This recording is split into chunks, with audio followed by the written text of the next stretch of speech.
뉴스 연구소. 오늘 아침 뉴스의 맥을 짚어드리는 시간 뉴스 연구소 뉴스톱 김준일 대표 나와 있습니다. 안녕하세요. 안녕하세요. 오늘 주목할 뉴스 첫 번째, 확진자 6만. 코로나19 신규 확진자 오늘도 사상 최고치를 기록할 거라고 하네요. 예, 오늘 확진자가 최소 5만 명대 후반, 예. 그리고 뭐 6만 명에 육박할 수도 있을 것으로 보이는데요. 예. 어제 오후 9시까지 확진자가 5만 6천 명이었어요. 예. 전날에 비해 한 3천 명 정도 많았습니다. 그래서 신규 확진자는 지난 8일에 3만 6,717명이었는데요. 이게 어제죠. 어제 14일에 5만 4,619명. 그러니까 일주일 사이에 2만 명 늘었습니다.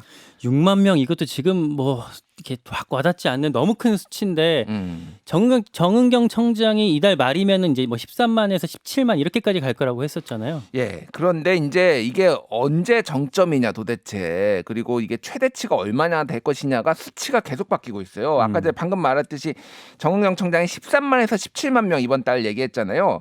근데 국가수리과학연구소가 최근 또 보고서를 냈어요. 근데 다음 달 초에 하루 최대 36만 명 36만 명 확진자가 나올 수 있다라고 예측을 했습니다. 이건 뭐 최악의 상황을 얘기를 한 거긴 합니다. 어쨌든 그러면은 17만 명하고 비교를 하면은 뭐 이번 달 말 다음 달 초기는 하지만은 거의 2배 차이 난다. 그리고 네. 그 연구가 나오는 기간마다 또 어디서 연구하냐에 따라서 그 수치가 많이 다른 것 같아요 지금. 예, 그게 뭐 이제 모델링을 하는 방법들, 그리고 거기에 들어가는 어떤 데이터들의 해석하기에 좀 다르긴 합니다만 어쨌든 점점점 수치가 늘어나는 건 확실해요. 지금 시간이 지날수록 모델링을 해보면은 점점 수치가 늘어납니다. 그래서 정경 청장도 지금 언제 정점이 오느냐를 좀 명확하게 말하기 힘들다라고 지난 7일에 국회에서 얘기를 했습니다. 그래서 문제는 이제 사회적 거리두기, 뭐 예. 아니면 방역 패스 이런 거 어떻게 할 거냐. 지금 이번 주 일요일 20일까지 지금 현행 오후 9시 그리고 사적 모임 6인 이게 적용이 되는데 이거 지금 풀 거냐 말 거냐 지금 방역 당국이 고심을 하고 있어요. 정은경 청장이 어제 브리핑에서 이렇게 얘기를 했습니다.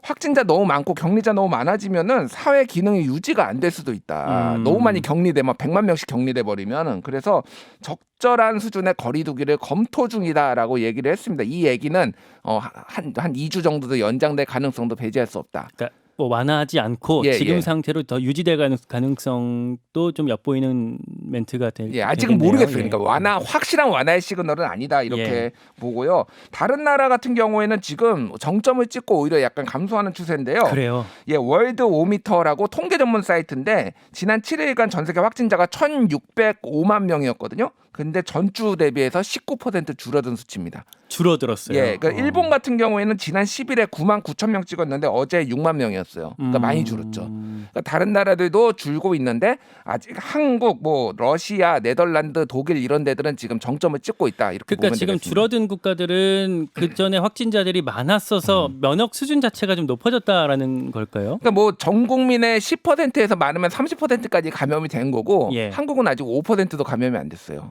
그러니까 이제 차이가 많이 나는 거니까 이거는 한국이 방역을 잘한 거죠 그동안. 예. 어쨌든 우리도 조금 그 확진자 수가 늘어나면 정점이 찾아올 걸로 보이는 거군요. 예. 투표는 또 어떻게 되고 있죠? 예, 어제 그 공직선거법 개정안이 이제 국회 본회의를 통과를 했는데 예. 오후 6시부터 7시 반까지 30분까지 그 확진자 그리고 격리자, 능동적 자가격리자가 투표를 할 수 있도록 이렇게 한 거고요. 3월 9일 그 대선 그 본 투표 당일날 선거 그 일반인 투표가 끝나고 오후 6시부터 7시 30분까지 투표할 수 있도록 열어둔다는 그렇죠. 예, 거군요. 당일날 말씀드리는 겁니다. 예. 그리고 뭐 농어촌 지역에 거주하는 고령자, 장애인, 임산부 등 교통약자, 격리자의 경우에도 오후 6시 전에는 투표할 수 있다. 이런 분들은 이제 그거는 선거 보건소로부터 외출 필요성을 인정을 받아야 됩니다. 정부 측에서 또 예고했던 게 선거관계 장관 회의가 오늘 이제 15일날 열린다고 했으니까 오늘 아마 열릴 것 같은데 여기서 예. 또 어떤 대안들이 추가적으로 나올지 같이 좀 주목해 봐야 될 것 같습니다. 우린 두 번째 살펴볼 뉴스로 넘어가죠. 예, 14명 27cm 진검승부 시작. 이제 어제로 20대 대선 후보 등록이 마감됐습니다. 예. 그래서 총 14명 후보가 지금 등록을 했어요. 예. 선관위에 따르면은 이제 쭉 이름을 다 말씀드리겠습니다. 이재명 더불어민주당, 윤석열 국민의힘, 심상정 정의당, 안철수 국민의당, 오준호 기본소득당, 허경영 국가혁명당, 이백윤 노동당, 김동연 새로운 물결, 오근호 새누리당, 김경재 신자유민주연합, 조원진 우리공화당, 김재현 진보당, 이경희 통일한국당, 김민찬 한류연합당입니다. 엄청 많아요. 예, 일단 이거 아시는 분은 아시겠지만은 의석수대로 번호가 부여됩니다. 그러니까 이재명 1번, 윤석열 2번, 심상정 3번, 안철수 4번. 근데 오준호 기본소득당은 한석 있잖아요. 기본소득당. 그러니까 5번이 됐어요. 그런 경우고 원외정당의 경우에는 가나다 순이에요. 그러니까 원외정당에서 제일 앞에 있는 게 허경영 6번 국가기억이라서 예. 그러니까 그 후보 이름이 아니라 정당명을 갖고 이제 가나다 순으로 따지는 거군요. 그렇죠. 그래서 허경영 6번 그리고 김동연 새로운 물결은 8번이 됐습니다. 그래서 예.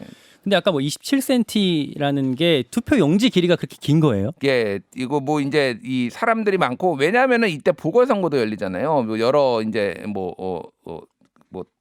그 보궐선거는 따로 있겠거든요. 그러니까 죄송합니다. 따로 있죠. 그러니까 어쨌든 이제 후보가 등록이 많이 됐으니까 이제 27cm라고 이제 선관위가 어제 밝혔어요. 예. 그래서 어제 재산 등록을 보면은 안철수 후보가 1,979억 원, 8,500만 원 재산을 신고했고요. 윤석열 77억 4,500만 원, 이재명 32억 1,700만 원, 심상정 14억 정도 신고를 했습니다. 예. 그 14명 중에 12명이 남성인데요. 그중에서 2명이 면제를 받았는데 그 2명이 이재명, 윤석열이 양강 후보인데 이재명 후보는 8장애, 그리고 윤석열 후보는 부동시 이렇게 했고요. 여성은 심상정, 김재현 2명입니다. 오늘 출근할 때 보니까 선거 현수막이 이제 이미 붙어 있더라고요. 예. 오늘부터 공식 선거 운동이 시작이죠. 그러니까 정확하게는 이제 자정 새벽이었죠. 0시부터 이미 시작이 됐다라고 보시면 될 것 같습니다. 그래서 이제 3월 8일까지 이제 9일날 투표일은 못하죠. 선거운동. 그래서 22일간 어깨띠, 위도, 표차에 소품을 이용해서 선거운동 할 수 있고요. 그리고 뭐 익숙한 거죠. 무대차라고 보통 얘기하는데 이제 자동차에서 할 수 있고 확성장치, 공개 연설, 현수막 게시 이런 거 다 가능합니다. 그리고 이제 명함 후보자들이 이제 이게 지하철 입구에서 명함 같은 거 뿌리잖아요. 예. 이런 것도 이제 지금부터 할 수 있고요. 현수막 게시도 말씀드렸고요. 그리고 이제 TV하고 라디오에서 방송 광고 하고 방송 연설, 지지 연설 이런 것도 할 수가 있습니다. 그리고 문자와 이메일 전송, 메시지 선거 운동도 허용이 됩니다.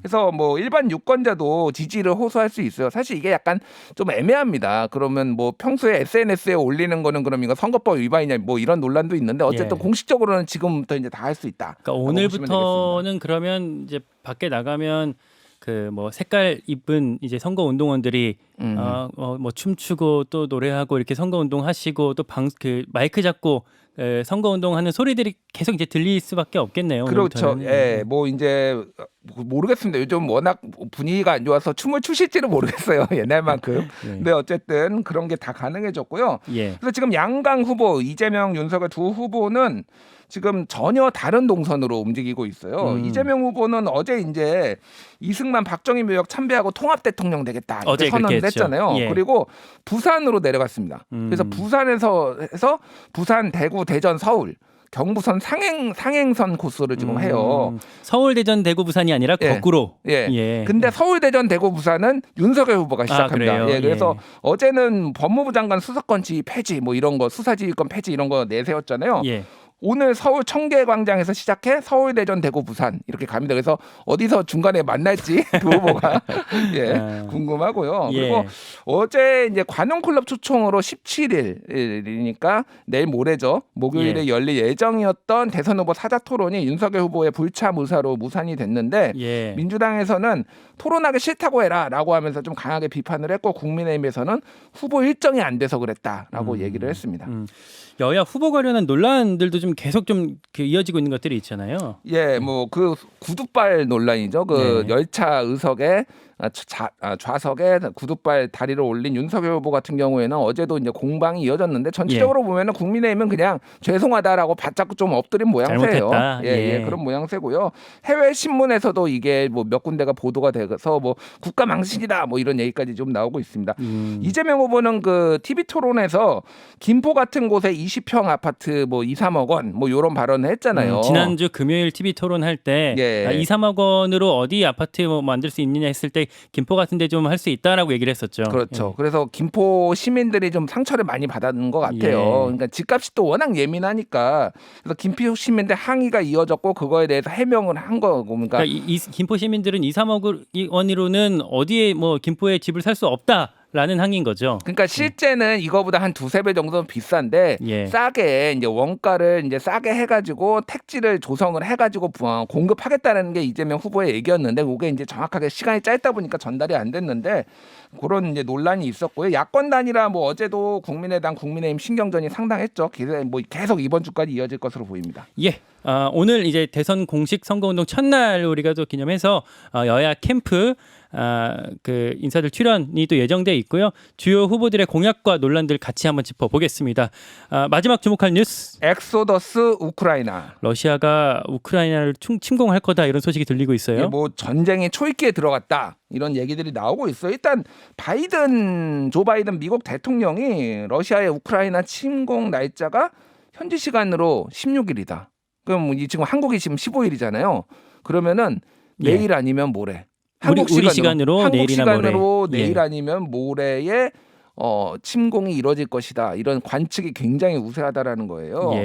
그래서 지금 AP통신, 뭐 블룸버그 통신 등 해외 주요 언론들은 앞으로 한 주에 달렸다. 이번 주에 달렸다 한마디로 이제 얘기를 했어요. 그래서 지금 올라프 숄츠 독일 총리가 어제 이제 우크라이나 방문을 했고요. 러시아 방문합니다. 그래서 중재 노력을 지금 벌인다는 얘기고요. 지난 7일에는 에마뉘엘 마크롱 프랑스 대통령이 러시아를 방문을 했죠. 그래서 이제 푸틴 대통령하고 이제 정상회담을 했습니다. 그래서 지금 유럽에서는 어떻게 해서든 전쟁 막아봐야 되겠다라고 지금 노력을 하고 있어요. 엑소더스라는 건 지금 우크라이나에서 그러면 그 뭐 사람들이 좀 탈출하고 있다라는 얘기인가요? 그렇죠. 지금 전 세계 대사관 일단 뭐 주요국 대사관 직원들 지금 대부분 빠져나온 상태고요. 한국 같은 경우에도 어제 외교부에 따르면은 우크라이나 한국 교민이 남아있는 교민이 지금 281명이었다. 근데 뭐 지금 삼성, LG 등 우크라이나 주재원은 이미 철수를 했고요. 오늘 지금 한 100여 명 정도 추가로 탈출할 예정입니다. 그래서 남은 사람들도 지금 순차적으로 나올 상황이고요. 이미 지금 13일 그저께 우크라이나 전역에 최고 단계 여행 경보에 해당하는 여행 금지를 지금 발령을 한 상태입니다. 우리 외교부가 그러니까 한국 외교부가 그러니까 가면 안 되는 거고요. 문재인 대통령이 어제 오후에 대외경제안보 전략회의를 주재를 했어요.